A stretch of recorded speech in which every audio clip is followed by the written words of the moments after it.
Sebelum nonton videonya, Udah pada cuci tangan belum? Pause dulu video ini. Pause dulu video ini. Cuci tangan yang bersih. Pakai sabun. Pakai sabun. Cuci tangan yang bersih pakai sabun. Ayo, kita tungguin. Dan kalau kalian udah cuci tangan, Silakan lanjut nonton videonya. silahkan nonton videonya. Nontonnya di rumah aja ya. Nontonnya di rumah aja ya, jangan kemana-mana. Jangan kemana-mana. Yuk, jaga kesehatan.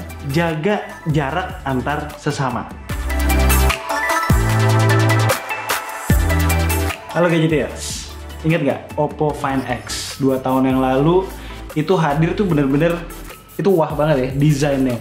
Pada saat itu apalagi yang bener-bener Futuristic begitu gitu. Pop up tapi pop up bener-bener yang ya kayak robot. Seperempat body naik. Iya kayak robot gitu kan. Nah terus tapi pada saat itu ya kami juga bilang masalah utamanya itu ada di yang pertama kamera substandard banget ya kan. Terus juga yang kedua ada di OS-nya. Betul. OS yang sama sekali nggak mendukung status flagship-nya. Nah, sekarang udah ada penerusnya. Oppo Find X2 Pro. On paper, sepertinya apa yang ditawarkan sama Find X2 Pro ini bisa menebus problem-problem yang ada pada Oppo Find X. Atau bahkan bisa menjadi salah satu Android terbaik di 2020 ini. Lihat desain kameranya. Pakai lensa periskop tapi tetap simple. Posisinya pun paling atas, jadi punya tongkrongan yang berbeda dibanding handphone lain. Gue dan Kumar udah megang kok versi kulit yang warna orange itu. Tapi kami berdua prefer yang ceramic back ini. Berasa lebih premium sekaligus stealthy. Bodinya hampir polos total, kecuali logo Oppo di kiri bawah. Itu juga samar-samar dan lebih sering ketutup sama tangan. Find X2 Pro bisa masuk ke kategori handphone yang berat, terutama yang versi ceramic. Sekitar 217 gram. Dan obviously gede. Ya, bukan suatu hal yang buruk, tapi catatan khusus aja buat yang suka handphone compact. Satu hal yang bikin orang amazed dengan Find X2 Pro adalah spec sheet-nya. Kita mulai dari display dulu. Make panel OLED berukuran 6,7 inch dengan resolusi QHD+ dan memiliki refresh rate 120 Hz yang bisa dijalankan pada opsi resolusi tertinggi. Artinya, sampai dengan saat script ini dibuat hanya Find X2 Pro doang yang memberikan opsi ini. Ini yang kita mau. Ditambah touch sampling rate 240 Hz. Terus bumbu lainnya bisa memproyeksikan 1 miliar warna, mendukung HDR10+, dan ada fitur O1 Ultra Vision Engine untuk melevel up kualitas video. Dari pengalaman kami, semua spek di atas segaris lurus dengan experience yang didapatkan. Kecuali satu, touch response-nya ketika main game. Nggak jelek, tapi ya nggak luar biasa juga.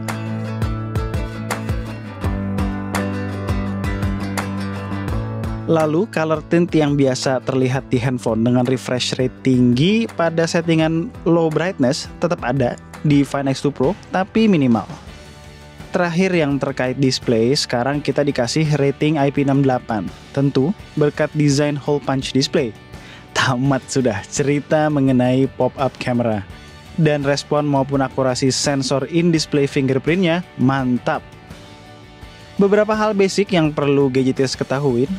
NFC nggak ketinggalan lagi kali ini. Vibration motornya berasa mahal, kualitas setup stereo speakernya superior, masuk kategori grade A nih. Terus nggak ada slot SD card, dual SIM only, tapi udah dapat internal storage 512GB, UFS 3.0. Dan satu-satunya yang absen tapi kami nggak rindukan adalah wireless charging. Nggak pernah dipakai cuy sama kami. Gantinya kita dikasih charger SuperVOOC 2.0 flash charge 65 watt dengan kapasitas baterai sebesar 4260 mAh. Buat ngisi 0-60% diperlukan waktu sekitar 18 menit. Tinggal tunggu 20 menit lagi supaya penuh. Buat yang baru nyoba pasti bakalan kaget. Luar biasa cepetnya. Tapi kami sih enggak, soalnya udah pernah nyobain dengan teknologi yang sama dan baterai yang sedikit lebih kecil di Oppo Reno Ace Gundam. Itu bisa ngisi baterai dari mati sampai penuh hanya dalam waktu 29 menit. Nonton deh videonya via link di kanan atas. Dengan settingan display QHD+ dan refresh rate 120 Hz, SOT yang kami dapetin untuk pemakaian berat tuh sekitar 5 jam. Terus kalau kita drop ke resolusi Full HD Plus dengan refresh rate yang sama, SOT-nya lebih baik sekitar 20 menitan. Overall, kami nggak ada komplain soal ketahanan baterainya. Yang pertama kali menggunakan Snapdragon 845 dan 855 di Indonesia adalah Oppo Find X dan Reno 10X Zoom. Dengan Find X2 Pro, Oppo hat-trick ngebawa prosesor flagship Qualcomm. Kali ini Snapdragon 865. Sampai sekarang kami udah nyobain beberapa handphone dengan prosesor ini, tapi yang antutunya nembus 600.000 baru Oppo Find X2 Pro. Memang, Antutu bukan patokan, sekadar buat tahu aja. Dari 5 kali tes Antutu berturut-turut, hasil yang kami dapetin sebagai berikut.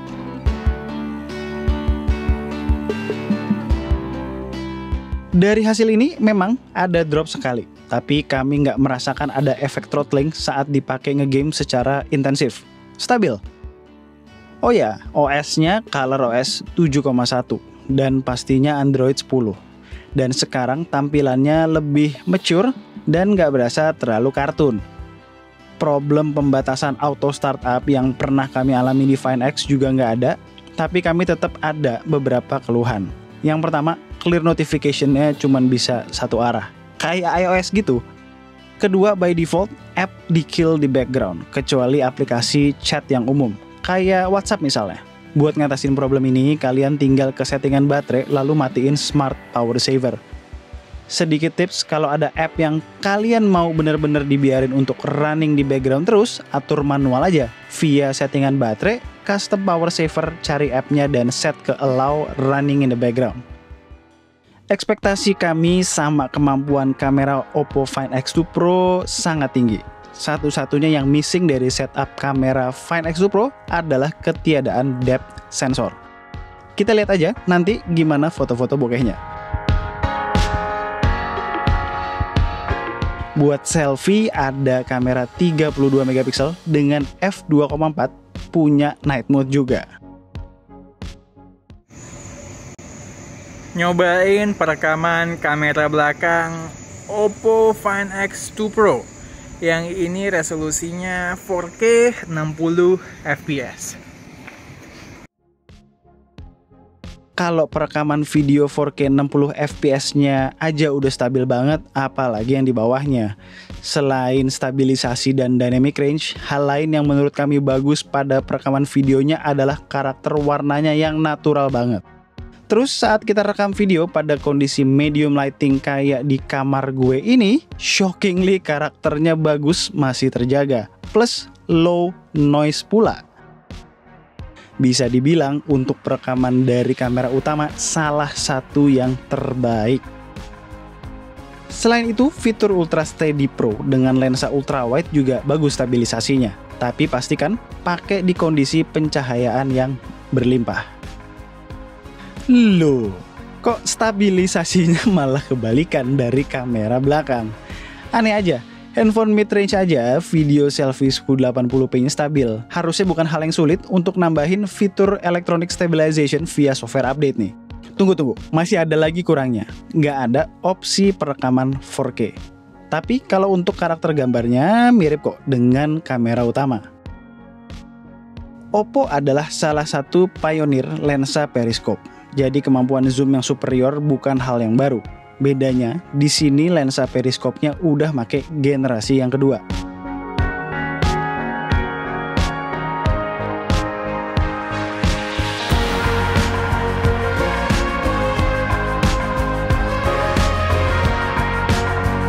Yang unik lagi dari versatility Find X2 Pro, resolusi lensa ultrawide-nya tuh gede. Alhasil, ketajamannya masih terjaga. Begitu juga dengan foto-foto makronya.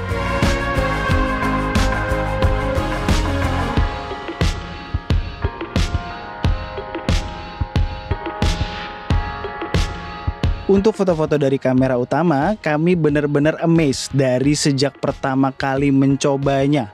Yang follow Instagram kami pasti udah lihat. Ketajaman dan tone warnanya itu loh, kece banget, termasuk saat jepret objek orang yang menjadi PR bagi banyak smartphone, sekalipun flagship. Hal ini konsisten dengan mode auto.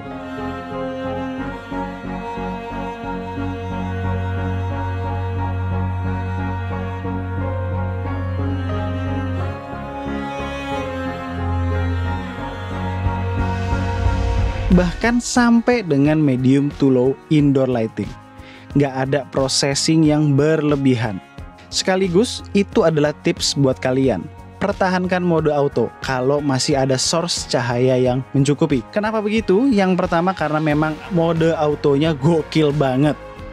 Kedua, kami menemukan isu di mana ketika kita pakai night mode di kondisi pencahayaan yang masih oke, tone warnanya bisa jadi salah dan gambarnya jadi wash out. Gue cukup yakin Oppo pasti bisa nge-tweak ini supaya lebih baik. Gue aja dengan modal Google Photos doang, hanya dengan 3 langkah bisa merubahnya overall jadi foto night mode terbaik khususnya ketika foto objek orang. FYI, sebelum menggunakan software update terbaru seperti sekarang, Find X2 Pro tuh udah dapet 3 kali software update. Kami melihat hasil foto night mode di firmware yang paling awal tidak mempunyai isu yang serupa. Artinya basicnya udah ada, nggak perlu nyari-nyari lagi dari dasar. Mudah-mudahan orang Oppo ada yang nonton dan dengerin nih. Anomali ini nggak kejadian kalau keadaan lightingnya gelap. Begitu kita masuk ke keadaan gelap total, ultra dark mode-nya kick in. Ini bener-bener keadaan yang mata gue sendiri aja nggak bisa ngelihat itu objek fotonya. Dan kerennya lagi masih bisa fokus berkat laser fokusnya. Oh ya, sebelum kelupaan, edge detection foto bokehnya oke kok, meski nggak ada depth camera. Dan karena make sensor gede, natural bokehnya keren banget. Tapi ya, titik fokusnya otomatis juga sempit.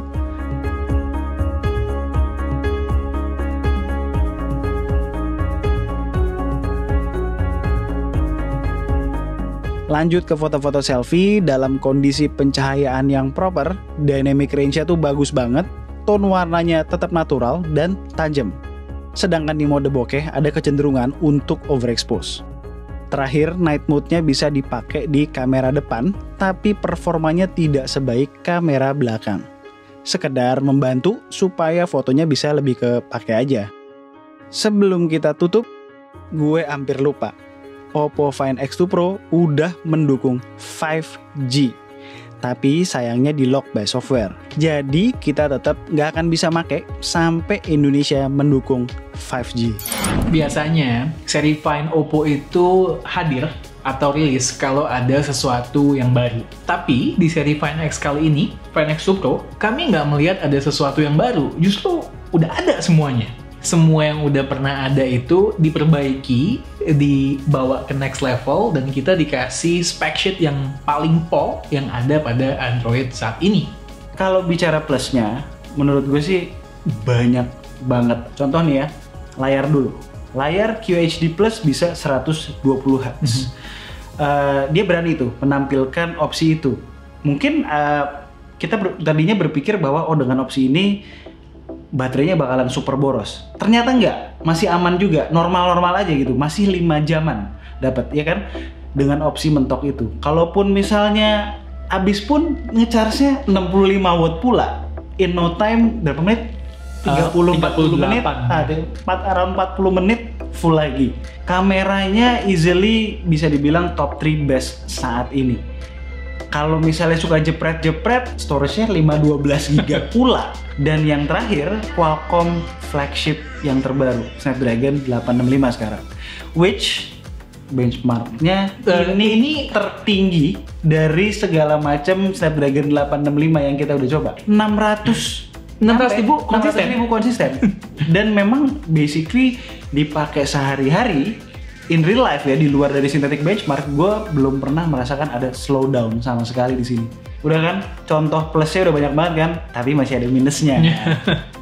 Yang pertama, minusnya night mode-nya masih harus di-tuning, ya kan? Habis itu, kualitas videografi dari kamera depan itu masih harus di-improve. Yang terakhir, nggak ada wireless charging. Sering banget nih, ada yang nanya ke kita saat-saat Oppo Find X2 Pro baru rilis harganya. Pantes nggak sih Oppo ngeluarin handphone dengan harga 18 juta? Jawaban dari kami, gue dan dia, kita berdua itu nggak peduli sama brandnya. Kita peduli sama apa yang ditawarkan, experience-nya bagaimana. Jadi kalau pertanyaannya dirubah, apakah Oppo Find X2 Pro ini worth it dengan harga 18 juta? Dari segi handphonenya sendiri, kita berani bilang iya. Makanya kita beli dan dia bakal pakai Find X2 Pro sebagai daily driver dia. As always, kalau kalian suka dengan video ini boleh klik like, share, dan subscribe. Jangan lupa klik icon bell yang di bawah supaya kalau kita ngeluarin video baru, kalian langsung tahu. Kalau mau tanya-tanya mengenai Oppo Find X2 Pro boleh drop komen di bawah. Dan Tunggu racun-racun kami berikutnya. bye guys. Bye.